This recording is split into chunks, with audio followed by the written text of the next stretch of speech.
taon na ho ba kayo nagsasama? 28 years.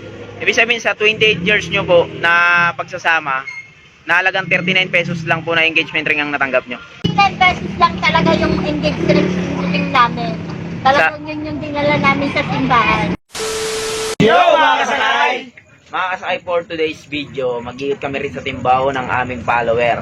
Tatanungin namin sila tungkol sa engagement ring na 299. Tatanungin lang namin sila kung anong masasabi nila sa nagbabiral ngayon ng engagement 299. Kung ano yung masasabi nila. Magsisurvey lang kami sa mga followers namin ng mga babae kung ano bang afford pa sa kanila yung 299 na singsing para kung sakaling alokin sila ng kasal, kung afford pa sa kanila yung ganong halaga. Tagaling guys, let's go! So yun guys, nandito pala kami sa pwesto ni Ma'am Mark sa Tevilla. Ma'am, gusto lang po sana namin itanong nyo. Kung ano po bang masasabi nyo sa nagpa-viral ngayon na 299 na engagement ring? Para sa inyo, kung sakaling namin magbigay sa inyo ng ganong price na wedding ring, tapos 299 ng price, anong masasabi nyo? Para sa inyo, anong Masasabi ko lang, sa 299 na wedding ring na yan yung nag-viral, para sa akin, okay lang siya. Kumbaga, pwede mo siyang tanggapin. Para sa akin kasi iba naman tayo ng opinion.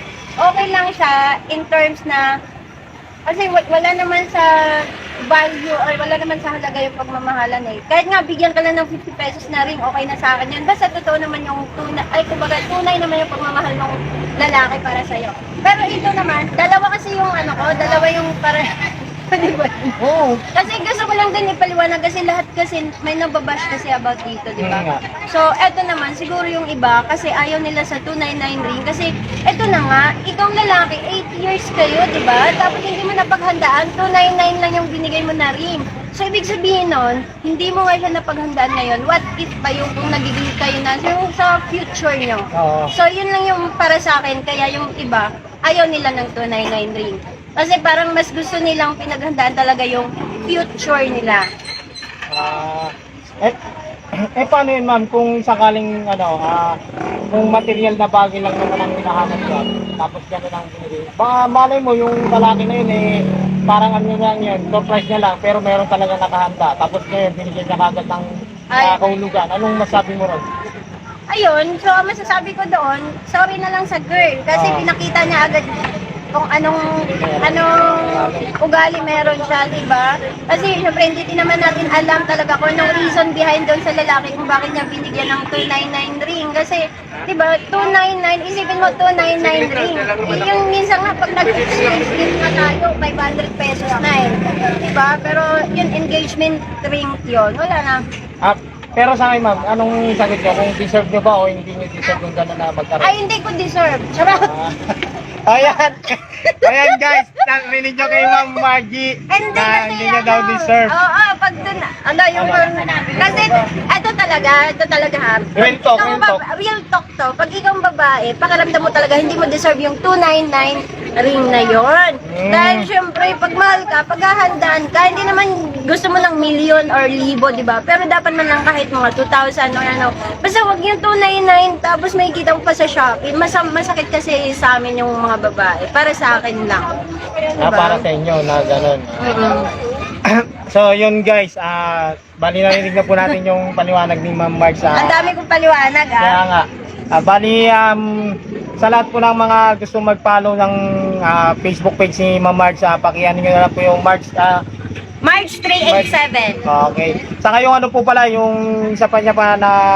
Ayun na yun yung page natin. Nandun po tayo, may mga hugot po tayo doon. Kaya kung gusto nyong mapanood yung mga hugot natin dyan sa buhay, syempre sa love life, follow niya ako. Okay. So yun, maraming salamat sa inyo, Team Kasakay TV, dahil syempre itong interview na to, para naman to sa lahat. Hindi lang para sa akin. Kaya kung anong reaction nyo about doon sa 299 ring, mag-comment sa kayo dito sa video na to. Huwag niyo ko ibasa. Charot. Thank you. So yun guys, meron na naman po pala kami na gustong interviewin dito sa napunta namin lugar. Ma'am, ano nga po palang pangalan nyo? Judy. Si Ma'am Judy. Ma'am, kung napapanood nyo po yung viral ngayon na 299 na engagement ring, para sa inyo po, ano po bang opinion nyo? Kung deserve nyo po bang magkaroon ng gano'n na singsing o hindi nyo tatanggapin kung sakali may mag-alok po sa inyo ng kasal? tatanggapin ko. Mm, sige po. Wala naman yung sa halaga eh. Kung yun lang ang nakayanan, di tatanggapin ko ng buong puso. Bali ma'am, kung sakaling, di ba, kunyari, matagal na kayo, mga 8 years na kayo ang nagsama, tapos bali, binigyan kayo ng ganong halaga na 299, tapos kung para sa inyo po ba, may halaga po ba yung ganun natatanggapin nyo o i-re-reject nyo? Tatanggapin. Mahalaga yun eh. Kumbaga parang sa tagal nyo, kahit yun lang yung nakayanan niya eh, wala tayong magagawa doon. Ang mahalaga, nagbigay siya. Yun. Para sa inyo po, wala pong halaga yung yung kung ano man Magkano kung halaga? magkano yung halaga ng singsing na ibibigay. Kung sakaling ganun po ay bigay sa inyo, kung talagang mahal nyo yung tao, kahit ano man nang ibigay sa inyo, tatanggapin nyo po. Oo naman. Okay, yun guys, para kay ma'am, pag kami nagbigay po daw sa kanya ng ganong engagement ring na ganun lang ang halaga, tatanggapin niya po. Para sa kanya po, tanggap niya po kung ano man ang ibigay sa kanya, kung mamahalin man o hindi. Basta ang mahalaga po ron, mahal niya yung isang tao. Kaya maraming salamat nga po pala ma'am sa pag-interview sa amin, na sana ipagpalain pa po kayo ng ating Panginoong Diyos, at sana makatagpo kayo ng tao na para sa inyo, at wag sana kayong lokohin kung ano man ang mangyari. Mag-shoutout nyo na lang po kung anong gusto nyo i-shoutout. Shout out sa lahat ng mga team kasakay dyan. Okay. Okay. Thank Yun lang. you. Thank you po. So yun guys, meron na po pala tayo na isa pang interviewin dito sa lugar na napunta namin. Ma'am, ano nga po palang pangalan niyo? Clarissa Lombrina. Okay. Ma'am, kung napapanood niyo po yung yung viral ngayon na 299 na engagement ring, para sa inyo po ba? Deserve niyo po ba o hindi niyo deserve yung ganung mabigyan ng singsing? Deserve naman po. Hindi naman natin yung like yung iba. Gusto nila na gawin yung lahat sa kung anong gusto sa mga sa babae. Sabi ng iba na ayaw ko ng ganun kasi bakit ang tagal ng panahon tapos niligawan mo ako, hindi ko yung tatanggapin, di ba? Pero para naman sa akin, tatanggapin ko naman po kung ano naman po ibigay sa taong mahal ko, tatanggapin ko naman po. Kasi yung binibigay naman nila, hindi naman natin makita, di ba? Tapos ano lang po, basta tatanggapin ko lang. Bali ang para sa inyo po, tatanggapin niyo po kung ano man ang ibigay sa inyo ng kunyari boyfriend niyo. Kung sakaling 8 years na yung tagal ng relasyon niyo, tapos ganun ang ibibigay sa inyo, anong magiging reaction mo? Tatanggapin mo o hindi mo tatanggapin? Tatanggapin pa rin po. Tatanggapin mo pa rin. Hindi naman natin kahit ano pa yung ibigay nila, wala naman pong ng example, kwarta. Magbigay sila ng 10K. Bakit? Yung pera ba na yung kwarta ba na ihatag nila ng yung iba kasi ng mukha lang pera kasi yung habo lang nila is pera lang, iba. Pero sa akin naman is hindi. Tatanggapin ko po.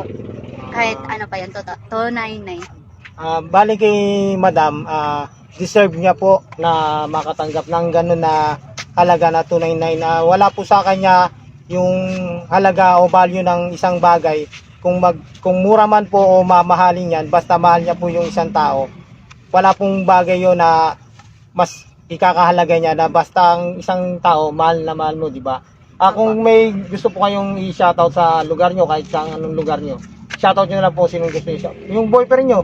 Wala akong boyfriend. Wala? Sige po, shoutout nyo. Shoutout ko lang po sa taga Toledo. Sa Cebu City. May Miss Cotiz. Saya. Ina Bisaya word. Bisaya. Mga taga Bisaya. Bisaya. Like, Yung Salitaan nyo doon. yung ano nyo ba? Yung Lingwa. kamag-anak. Mga kamag-anak Na. mo, yan, mapanood. ano, Oo, mapanood yan. shoutout ko lang sa shoutout ko lang sa mga igaga na ako, sa isuon na ako, syempre gimingaw na ako sa inyo ha. At amping mo permi, gusto na din kanang kita kitson. Thank you. So yun guys, meron na naman po pala kami na kasama rito na isang followers namin, si Manay. Manay, ano po pangalan nyo? Silvia Igual. Okay. Manay, gusto na po sana naming malaman kung napanood nyo po yung viral ngayon na engagement ring na 299 na para sa inyo po ba, ano po bang nyo ron, opinion nyo? Deserve nyo po ba o hindi nyo deserve na magbigyan ng gano'n? Para sa akin, kahit gaano ka man kalaki yung presyo ng engagement ring na yon, ang mahalaga nun, yung nasa pagsasama ninyong dalawa. Tulad ko, ako, mababa lang yung naging engagement ring namin. Mismong ano na yon, sa wedding ring lang na talaga. Halos kung may presyo lamang ng 50 pesos or 39 pesos. Hindi ko alam kung ano, basta hindi siya gold, hindi siya ano, totally ano local yon. Pero yung pagsasama ninyo, kailangan maging golden.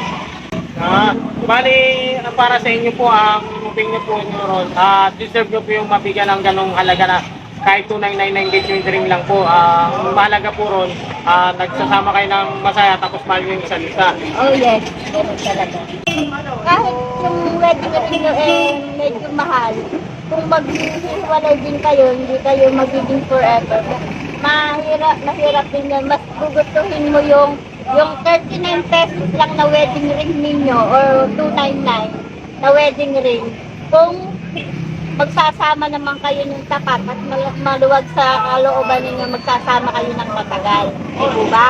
Ilan taon na ho ba kayo nagsasama? 28 years. Ibig sabihin sa 28 years nyo po na pagsasama, nahalagang 39 pesos lang po na engagement ring ang natanggap nyo. 39 pesos lang talaga yung engagement ring namin.